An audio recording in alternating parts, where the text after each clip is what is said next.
वो ये नहीं कह रहे ना कि आप मंदिर में मत आइए, वो एक लिमिट तय कर रहे हैं कि ये हमारी आस्था का विषय है। अब मैं कह रहा हूं कि वो मंदिर जाने की ही बात नहीं कर रहे हैं, वो और ये की बात कहा, ये राजनीति है।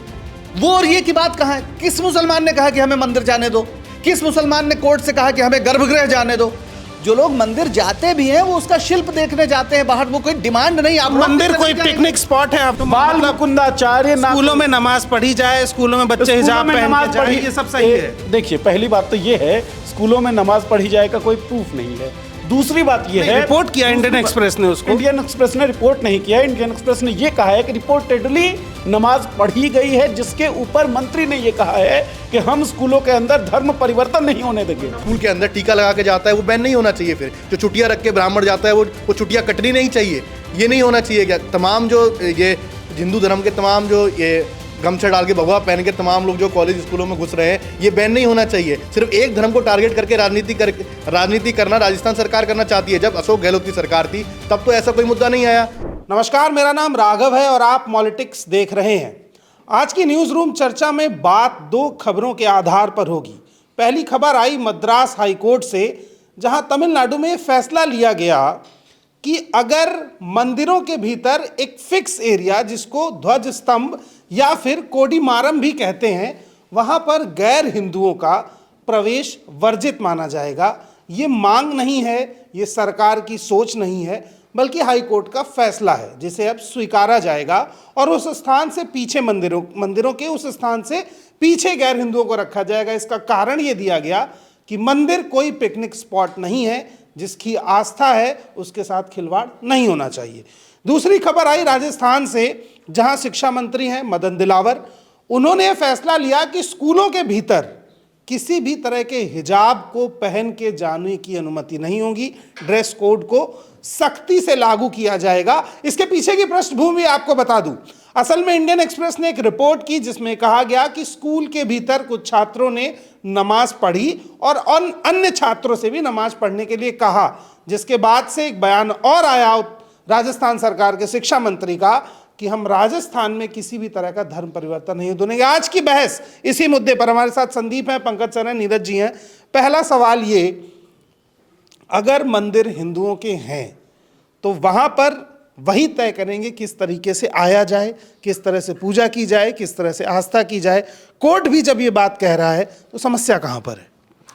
मुझे नहीं लगता कि कोई समस्या है। इससे बड़ा हास्यास्पद प्रश्न जो फेंका गया है हमारे चुनाव के पहले और जानबूझकर, ताकि इस मुद्दे पर बहस हो।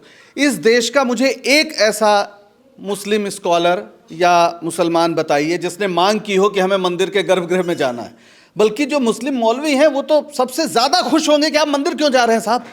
उनके यहाँ कोई ऐसी डिमांड नहीं है।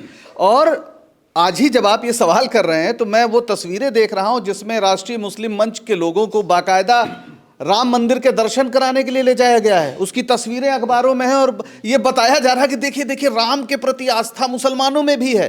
ये हो क्या रहा है? अरे भाई, इस देश का कोई मुसलमान, कोई मुस्लिम तंजीम, कोई संगठन, किसी ने नहीं मांग की है कि मुसलमानों को मंदिर में प्रवेश की आज़ादी देनी चाहिए। डिमांड ही नहीं है।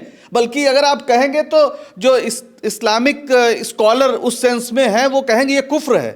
यानी ये धर्म विरुद्ध बात है कि आप जाके किसी आइडल पे, यानी मूर्ति पूजा का जो स्थान है वहाँ पर जाकर अपना सर नवाएं, क्योंकि मूर्ति पूजा उनके यहाँ कुफ्र मानी गई है। तो इस्लाम से इसका कोई लेना देना नहीं है, मुसलमानों से इसका कोई लेना देना नहीं। इससे बड़ा एक घटिया प्रपंच अगर रोका गया है मंदिरों में तो शूद्रों को, दलितों को रोका गया है और बाकायदा स्त्रियों को रोका गया है। साउथ इंडिया में पिछले साल, अभी 2 साल पहले, कितना बड़ा बवाल हुआ कि साहब वो सबरीमाला में कि वहाँ पे महिलाएं खास दिन जो होते हैं, जो एक बहुत ही सामान्य एक शारीरिक स्थिति है, उसको अपवित्र बताते हुए उनको जाने से रोका गया। मुसलमान कहाँ मांग कर रहे हैं? वो महिलाएं वहाँ मांग कर रही थी। शूद्रों ने लंबा संघर्ष किया, गांधी जी ने किया, अंबेडकर ने किया कि भाई हमें मंदिर जाने दिया जाए। नहीं जाने दिया गया। आप कह सकते हैं कि हिंदू धर्म में इसकी इजाजत नहीं, और मैं मानता हूं कि हिंदू धर्म की एक व्याख्या ऐसी है जो कहती है कि शूद्रों को नहीं जाना चाहिए, स्त्रियां अपवित्र होती हैं। लेकिन हिंदू धर्म की एक दूसरी व्याख्या भी है जो उपनिषद हमें बताते हैं, अयम निजः परो वेति गणना लघु चेत साम। उदार चरिता नाम तो वसुधैव कुटुंबकम, जहां पे कहते हैं कि ये मेरा है, ये मेरा नहीं है, ये अपना है, ये पराया है, ऐसा सोचने वाले नीच होते हैं। जो उदार चरित्र के लोग होते हैं उनके लिए तो पूरी वसुधा, पूरी पृथ्वी ही एक परिवार है। वो ये नहीं कह रहे ना कि आप मंदिर में मत आइए, वो एक लिमिट तय कर रहे हैं कि ये हमारी आस्था का विषय है। साहब मैं कह रहा हूं कि वो मंदिर जाने की ही बात नहीं कर रहे हैं। वो और ये की बात कहां? ये राजनीति है। वो और ये की बात कहां है? किस मुसलमान ने कहा कि हमें मंदिर जाने दो? किस मुसलमान ने कोर्ट से कहा कि हमें गर्भगृह जाने दो? जो लोग मंदिर जाते भी हैं वो उसका शिल्प देखने जाते हैं बाहर, वो कोई डिमांड नहीं। आप मंदिर कोई पिकनिक स्पॉट है, आप वहां शिल्प देखने नहीं, शिल्प देखने तो कोई भी जाता है, हर जगह। आप मस्जिद जाते हैं, आप जामा मस्जिद जाते हैं, आप ताजमहल जाते हैं, तो क्या मतलब वहां पे शिल्प नहीं देखते हैं? अरे भाई, जामा मस्जिद में भरे पड़े हैं जो जाते हैं लोग, हिंदू लोग नहीं जाते हैं। मेरा ये कहना है कि ये डिमांड नहीं। आप जिस दिन रोक देंगे, सबसे ज्यादा खुशी उन मुसलमानों को होगी जो चाहते नहीं है कि हिंदुओं और मुसलमानों को के बीच कोई सम्मिश्रण, किसी तरह का कोई मेल मिलाप हो। वो तो चाहते ही हैं कि सब कुफ्र की जगह हैं। ये डिमांड करना, ये बात करना, इस मुद्दे को उठाना, ये शुद्ध राजनीति है कि आप चुनाव के पहले ऐसे मुद्दे, जब देश बेरोजगारी से कलप रहा है, परेशान है, किसान परेशान है, नौजवान। राजनीतिक तो है नहीं, हाईकोर्ट बोल रही है ये बात। कौन भाई? सवाल है कि हाईकोर्ट में कोई गया होगा ना, हाईकोर्ट में कोई गया होगा, और कोर्ट ने बोला था शबरीमाला में भी उसके खिलाफ क्या क्या हुआ। शबरीमाला में तो प्रवेश की इजाजत दी थी, क्या हुआ था? कौन लोग थे वो? किन लोगों ने सनातन धर्म सभा का झंडा उठाकर काशी विश्वनाथ में शूद्रों के प्रवेश के लिए बाकायदा लड़ाई लड़ी, लाठियां चलाई और कोर्ट तक गए? कौन लोग थे वो? मुसलमानों ने कभी मांग नहीं की, उनकी ओर से कोई मांग नहीं। आप बंद कर दीजिए कि भाई मुसलमान नहीं आएंगे, वो नहीं जाएंगे वैसे भी। तो ये कोई बात है? ये नॉन इशू को इस देश में इशू बनाने की जो राजनीति है, ताकि जो सरकार के की असफलताएं हैं उस पर पर्दा पड़ जाए, ये उसकी कोशिश है। नीरज जी, सवाल ये भी उठ रहा है कि अगर ये स्थिति बनती है और ये फैसला कोर्ट ने दे दिया है, अब न्यायिक मसला है, इस पे राजनीति नहीं होनी चाहिए। दूसरा ये भी कि अगर ऐसी स्थिति बना दी जाए तो संघर्ष भी कम हो जाएगा। तो इसमें समस्या क्या है? किस तरह? अगर एक समुदाय चाहता है कि उसकी धार्मिक भावनाओं को आहत मिल रहा है किसी दूसरे समुदाय के एक फिक्स दायरे में जाने से, जो ध्वज का एरिया है, तो अगर एक समुदाय ऐसी मांग करता है तो दूसरे समुदाय को मानने में क्या आपत्ति है, या इस पे बहस की जरूरत क्या है? आपत्ति कहाँ पे दर्ज हुई है? आपत्ति किसी ने दर्ज तो की नहीं है, और किसी एक समुदाय ने ये मांग भी नहीं की है कि भाई मंदिर में प्रवेश मत करने दीजिए आप गैर हिंदुओं को। कोर्ट ने एक फैसला दिया है, और कोर्ट के तमाम फैसले बिल्कुल सही हों ये ज़रूरी भी नहीं है। कई और कोर्ट में जो लोग बैठे हुए हैं, जो लोग फैसला दे रहे हैं, वो भी अंदर से किसी विचारधारा से उद्वेलित तो होते हैं, किसी विचारधारा को मानने वाले तो होते हैं। मेरा ये मानना है कि बहुत शानदार फैसला है जिसकी ज़रूरत ही नहीं थी। मेरा ये मानना है ऐसे फैसले पूरे देश में ही लागू हो जाएं, ताकि धर्म वर्म को डिफेंड करने के चक्कर में जो कुतर्क गढ़े जाते हैं ना, कि नहीं धर्म तो ऐसा है, ये लोग ऐसा कर रहे हैं, इन कुतर्कों की जगह ना बचे, ताकि पता पड़ जाए कि मंदिर जो है वो केवल और केवल राजनीतिक सत्ता स्थापित करने के लिए एक धार्मिक सहारा है। और कोर्ट का ये फैसला यही बात बता रहा है। भाई, जब कोई डिमांड है नहीं मुसलमान समुदाय से, और जब ये फैसला आ गया, मुसलमानों ने कोई आपत्ति भी दर्ज नहीं की, लेकिन इस पर हम लोग बातचीत कर रहे हैं, तमाम लोग बातचीत करेंगे। आपने एक विमर्श समाज में ठेल दिया जो विमर्श था ही नहीं, जो पंकज जी ने बड़े अच्छे से बात बोली है। नॉन एग्जिस्टिंग इश्यू को आप इश्यू बना रहे हैं, क्योंकि आपके पास कोई बात है ही नहीं कहने के लिए। हिंदू मुस्लिम, हिंदू मुस्लिम, हिंदू मुस्लिम के कौन सी पूरे आजाद भारत में कोई ऐसी घटना बताइए जिसमें मुसलमान किसी मंदिर के अंदर जाकर कुछ कर रहा हो जिसकी वजह से हिंदुओं की भावनाएं आहत हुई हो। रामलला विराजमान हुए हैं ना, और मूर्ति में प्राण प्रतिष्ठा कर रहे हैं हम 21वीं सदी में। इस बाबरी मस्जिद हुआ करता था ये, इस बाबरी मस्जिद में मुसलमान घुस के मूर्ति रखा है क्या? अगर आप इतिहास पे भी जाएंगे तो ये सांप्रदायिक कट्टर सोच वाले लोग ही मंदिर और मस्जिद में घुसकर अपवित्र काम करते हैं जो नहीं करने चाहिए।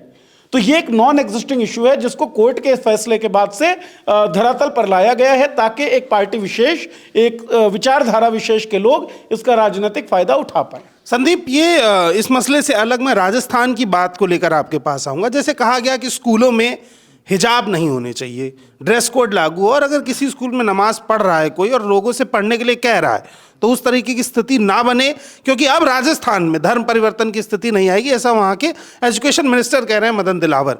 क्या सोच रहे हैं आप, हिजाब रोकने से कोई समस्या है स्कूल में? देखिए, पहली बात तो शिक्षा को इन तमाम चीज़ों से अलग रखना चाहिए। इस तरीके से आज मंदिर को राजनीति से जोड़ा जा रहा है, पूरी धर्म जो व्यक्तिगत आस्था है लोगों की उसका राजनीतिकरण जा रहा है, ये पूरी तरीके से गलत है। और देश के अंदर ये सारे मामले, चाहे हिंदू मुस्लिम या मंदिर की बात, मस्जिद की बात, ये आई कब? ये 2014 के बाद से एकदम से पनपने क्यों लगी ऊपर से? और आप कह रहे हैं कि हिजाब बैन होना चाहिए। क्या जो ब्राह्मण स्कूल के अंदर टीका लगा के जाता है वो बैन नहीं होना चाहिए? फिर जो चुटिया रख के ब्राह्मण जाता है वो चुटिया कटनी नहीं चाहिए? ये नहीं होना चाहिए क्या? तमाम जो ये हिंदू धर्म के तमाम जो ये गमछा डाल के भगवा पहन के तमाम लोग जो कॉलेज स्कूलों में घुस रहे हैं, ये बैन नहीं होना चाहिए। सिर्फ एक धर्म को टारगेट करके राजनीति करना राजस्थान सरकार करना चाहती है। जब अशोक गहलोत की सरकार थी तब तो ऐसा कोई मुद्दा नहीं आया। आप कह रहे हो मंदिर घुसने की बात, तमाम जो दलित समाज के लोग हैं उनको सदियों से मंदिरों में घुसने नहीं दिया गया। आज भी ऐसे मामले आते हैं जहाँ पर कहीं कहीं मंदिरों में दलितों को नहीं घुसने दिया जाता और तमाम लोग विरोध होता है। आप देखिए, ये हिंदू किसको कहते हैं? आज जो हिंदू की बात चल रही है, वो हिंदू हैं कौन? वो हिंदू सिर्फ वो हैं जो सिर्फ सवर्ण समाज भी मैं ये सवाल पूछ रहा हूं आपसे कि तिलक लगाने से, चोटी रखने से क्या समस्या है? समस्या ड्रेस कोड की है। अगर कोई तिलक लगा के जा रहा है स्कूल में तो सवाल उठा रहा हूं, तो हिजाब पहन के जा रहा है तो उससे दिक्कत क्या है? मैं तो सिर्फ ये कह रहा हूं, दिक्कत ये नहीं है कि कोई तिलक है। मैं तो एक सवाल उठा रहा हूं कि जब हिजाब पहन के आप हिजाब का विरोध कर रहे हैं कि तिलक ड्रेस कोड में है, तिलक ड्रेस कोड में है। अगर तिलक ड्रेस कोड जो है, पहली बात तो देखिए, हम लोग हवा से नहीं टपके, हम लोग भी इसी समाज से आए हैं और स्कूल में पढ़कर आए हैं। मेरे स्कूल में बहुत से मुसलमान पढ़ते थे, मैं सेंट्रल स्कूल का प्रोडक्ट हूँ। कभी किसी मुस्लिम लड़की को मैंने हिजाब पहने नहीं देखा, कभी नहीं देखा। और अगर कहीं ड्रेस कोड है उसका सब लोग पालन करते हैं, कभी भी ये मुद्दा उठा ही नहीं। सरस्वती पूजा में मुस्लिम छात्र छात्राएं बाकायदा शामिल होते थे। हमारी जो प्रार्थनाएं होती थी उसमें वैदिक मंत्र थे। अस्तोमा सदगमय, आप जानते हैं, तमसोमा ज्योतिर्गमय, मृत्योर्मा मृतम गमय, ये पूरे प्रार्थनाएं साथ में थी। ईश्वर की प्रार्थना होती थी, सगुण ईश्वर की प्रार्थना होती थी। कभी किसी ने आपत्ति नहीं की, क्योंकि किसी को किसी की नीयत पर शक नहीं था। आज प्रॉब्लम यह है कि आप इन मुद्दों को उठाकर, ड्रेस कोड बहुत अच्छी बात है, ड्रेस कोड का पालन होना चाहिए। और जहां भी ड्रेस कोड है, कोई मुसलमान ये कहेगा कि हम ड्रेस कोड का पालन नहीं करेंगे तो वो अपने बच्चे को नहीं पढ़ाएगा। लेकिन मैं आपसे राजस्थान की बात है तो मैं पूछना चाहता हूं कि वहां पर तमाम महिलाएं घूंघट करके आपको हाई स्कूल, इंटरमीडिएट या बीए की परीक्षा देती मिलेंगी, क्योंकि उसके बिना वो घर से निकल नहीं सकती। जो महिलाओं की शिक्षा के प्रति संवेदनशील होंगे वो हिजाब को या घूंघट को मुद्दा नहीं बनाएंगे। उन्हें लगेगा चलो यार किसी तरह पढ़ जाए, इससे इनकी जो अगली पीढ़ी होगी वो शायद इन चीज़ों से मुक्त हो। तो मेरा ये कहना है कि आप हिजाब को राजनीतिक कारणों से टारगेट कर रहे हैं। जैसे कर्नाटक में भी बहुत हुआ था, लेकिन चुनाव हुई, सरकार बदली, अब वहां मुद्दा जैसे है ही नहीं। कोई लड़की सड़क पे हिजाब पहनकर जा रही है, आप उसका बुर्का खींच रहे हो। यहां पर ड्रेस कोड अगर यूनिवर्सिटीज और कॉलेजेस में नहीं है, कोई शॉर्ट्स पहनती हैं, कोई फटी जीन्स पहनती हैं, कोई टॉप पहनती है, कोई स्लीवलेस पहनते हैं, कोई पूरा सलवार कमीज पहनती है, दुपट्टा लेती है, कोई चाहे तो हिजाब भी पहन सकता है। प्रॉब्लम कहां है? अगर आपने ड्रेस कोड स्कूल में रखी तो मुझे तो नहीं दिखा कि कहीं किसी ने कहा हो कि नहीं नहीं ड्रेस कोड हटाओ और हिजाब पहन के हमारी बच्ची जाएगी स्कूल में। ये क्या मजाक है? ये जानबूझकर एक मुद्दा बनाया जा रहा है। और जिन्हें लगता है, जो बहुत मुसलमानों के पिछड़ेपन की बात करते हैं, उन्हें सोचना चाहिए कि अगर मुस्लिम लड़की पढ़ने जा रही है तो ये बड़ी बात है, किसी तरह उसको स्कूल कॉलेज में घुसने दो भाई। हमारे आपकी 2 पीढ़ी पहले घर की महिलाएं जब घर से निकलती थी तो इतना इतना घूंघट करके निकलती थी और उसके ऊपर चादर रखते थे, वो निकली। लेकिन 2 पीढ़ी 3 पीढ़ी बाद आज स्थिति बदल गई है। तो घूंघट प्रथा का भी विरोध हुआ ना सर समाज में। घूंघट प्रथा आज भी है। आप विरोध का क्या मतलब? घूंघट प्रथा का कोई विरोध नहीं, कोई जबरदस्ती विरोध हुआ। आपने कहा भाई घूंघट नहीं होना चाहिए, धीरे धीरे लोगों ने छोड़ दिया। लेकिन कहीं आपने घूंघट नोचते देखा किसी का? हिजाब पकड़ के खींचते देखा है हमने पिछले दिनों जब कर्नाटक में। ये नहीं होना चाहिए। एक ऐसी व्यवस्था बने, स्त्रियों और पुरुष की बराबरी का ऐसा समाज बने जिसमें खुद घूंघट भी छोड़ें लोग, हिजाब भी छोड़ें। और हिजाब छोड़ने की जितनी आजादी हो उतनी पहनने की आजादी, ये है डेमोक्रेसी। बहुत से ऐसे लोग हैं। डेमोक्रेसी आपको हिजाब पहनने से नहीं रोक रही। स्कूल का एक फिक्स ड्रेस कोड है। एक स्कूल बताइए जहां पर हिजाब पहनने को लेकर किसी लड़की ने बवाल की, स्कूल में जहां ड्रेस कोड है। कॉलेज यूनिवर्सिटी की बात अलग होती है। अगर आपने ड्रेस कोड लागू कर दिया है तो स्कूल के गेट तक चाहे जो पहनेगा, स्कूल के अंदर वो वही पहनेगा। मैं इसमें ऐड कर देता हूं एक मसला स्कूल का है। मान लीजिए हमारे स्कूल में वर्दी थी कि सफेद कपड़े होंगे, सफेद जुराब होगी और काले कलर का जूता होगा। अब मैं सफेद जुराब की जगह काली जुराब पहन के आ गया, तो क्या कोई मंत्री उसके ऊपर टिप्पणी करेगा कि ये काले जुराब पहन के क्यों आया? ये स्कूल का मामला है। वो मामला स्कूल का है या मंत्री का मामला, आप बताइए। स्कूल का मामला है ना, स्कूल का मामला है वो। लेकिन ये बयान आया कहां से? बाल मुकुंदाचार्य सबसे पहले बोले। बाल मुकुंदाचार्य का इतिहास निकाल लीजिए और जब ये चुनाव जीते हैं हवा महल से, उसके बाद से उनके क्रियाकलाप देख लीजिए। नियत की बात पंकज जी ने कही है, वो स्पष्ट हो जाती है। तो बाल मुकुंदाचार्य स्कूलों में नमाज पढ़ी जाए, स्कूलों में बच्चे हिजाब पहन के जाए, ये सब सही है। देखिए, पहली बात तो ये है, स्कूलों में नमाज पढ़ी जाए का कोई प्रूफ नहीं है। दूसरी बात ये है, रिपोर्ट किया इंडियन एक्सप्रेस ने उसको। इंडियन एक्सप्रेस ने रिपोर्ट नहीं किया। इंडियन एक्सप्रेस ने यह कहा है कि रिपोर्टेडली नमाज पढ़ी गई है, जिसके ऊपर मंत्री ने यह कहा है कि हम स्कूलों के अंदर धर्म परिवर्तन नहीं होने देंगे। अरे स्कूलों में अगर कोई नमाज पढ़ रहा है तो या तो स्कूल ने पढ़वाया होगा, अगर आपको वो गलत लगता है, वो स्कूल के कोड ऑफ कंडक्ट में नहीं शामिल है, तो स्कूल के जो मैनेजमेंट कमेटी के लोग हैं, प्रिंसिपल जो है, उसको आप तलब करिए, उससे बातचीत करिए। दूसरी बात यह है कि हो सकता है कुछ बच्चे मुसलमान समुदाय के जो हों वो नमाज पढ़ने चले गए हों, यह भी मसला स्कूल के अंदर का है। प्रिंसिपल देखे, मैनेजमेंट कमेटी देखे, उसमें एक विधायक और एक मंत्री क्यों बात कर रहा है? तीसरी बात, नमाज अगर कोई पढ़ ही रहा है, इससे धर्म परिवर्तन कैसे हो गया? स्कूलों में रिलीजियस फ्लेवर देने की जरूरत क्या है, मैं ये नहीं समझ पा रहा हूं। स्कूलों में रिलीजियस फ्लेवर कौन दे रहा है? हिजाब से आपको रिलीजियस फ्लेवर दिख क्यों रहा है? पहली बात ये। दूसरी बात, नमाज वाला जो विषय आपने बताया है, एक तो इंडियन एक्सप्रेस ने उसको रिपोर्ट नहीं किया है। इंडियन एक्सप्रेस ने अपनी रिपोर्ट में यह लिखा है कि रिपोर्टेडली ऐसा बताया गया कि कुछ लोगों ने नमाज पढ़ा, और इस बात पर उसने बयान छापा है मंत्री का, जिन्होंने कहा कि हम धर्म परिवर्तन नहीं होने देंगे स्कूलों के अंदर। मैं ये कह रहा हूं कि एक दो स्थितियां होती है ना, या तो स्कूल ने जिस तरीके से वो प्रार्थना करवाती थी, जो पंकज जी ने कहा, जैसे हम लोग थे संध्या, मैं आर्य समाज स्कूल में पढ़ा हूं, वहां पूरा संध्या मंत्र जो होते हैं उसका उच्चारण होता था और सब लोग करते थे, हिंदू मुसलमान सिख ईसाई जितने लोग थे सब लोग वो पढ़ते थे, किसी को कोई दिक्कत नहीं थी।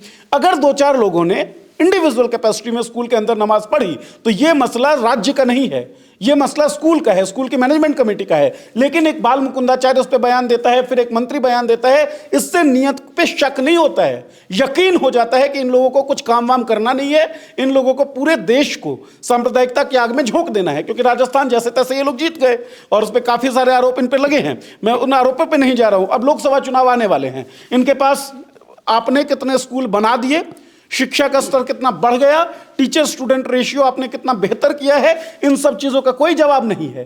तो इनको करना क्या होगा? सांप्रदायिकता का घूंट आप पिलाते रहिए, क्योंकि उसके सारे आपको विगत वर्षों में भी चुनावी सफलता मिली है और आने वाले वर्षों में भी आप उसी के सारे चुनावी सफलता लेना चाहते हैं। तो भाई राज्य अगर स्कूल के ड्रेस कोड में इंटरफेयर करने लगा तब तो बड़ी दिक्कत है, फिर तो सब कुछ राज्य कर ही ले। लेकिन जो चीज राज्य को करनी है वो अडानी को सौंप देते हैं, और जो काम स्कूल प्रशासन का है उसके लिए आप सांप्रदायिकता का रंग फ्लेवर चढ़ा सके, इसलिए बयानबाजी करते रहते हैं। तो खैर, आज की ये चर्चा आपको कैसी लगी? क्या स्कूलों के भीतर धर्म को लेकर के स्पेस होना चाहिए? क्या मंदिरों में गैर हिंदुओं को जाने की अनुमति होनी चाहिए? इन सभी मुद्दों को कमेंट्स बॉक्स में अपनी राय जरूर बताएं। हमारा अगला एपिसोड देखने के लिए चैनल को सब्सक्राइब करें, बेल आइकन दबाएं